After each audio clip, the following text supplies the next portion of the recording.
ហៅសេកម្មឲ្យគេទៅចាត់ទុកគេអស់និស័យបុណ្យរាប់អានគ្នាប៉ុណ្ណឹងចុះទោះបីយើងមានទឹកចិត្តល្អបែបណាក៏ដោយបើជួយទៅលើមនុស្សខុសហើយនៅតែគ្មានតម្លៃអ្វីទេតែសូមចិត្តរបស់អ្នកបើមានបដិខៈថ្នាំងថ្នាក់ចិត្តនឹងអ្នកណាហើយកុំគប្បីខឹងក្រេកក្រោធនឹងអ្នកនោះឲ្យសោះប្រយ័ត្នតែមានកម្មពៀវរាដូចជាតិនេះទៀតហៅសេកម្មឲ្យគេទៅ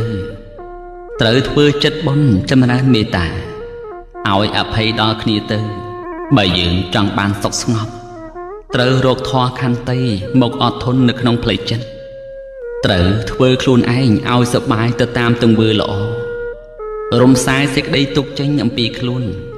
រំលត់ភ្លើងកំហឹងក្នុងចិត្តចេញកុំប្រមាថខ្លួនឯងកុំថប់ជីវិតនឹងខ្លួនឯងបែរជាចង់ធ្វើអត្តឃាតឬធ្វើទរណកម្មមកលើខ្លួនដោយសារតែពីរឿងអ្នកដទៃដែលមិនស្រឡាញ់ខ្លួន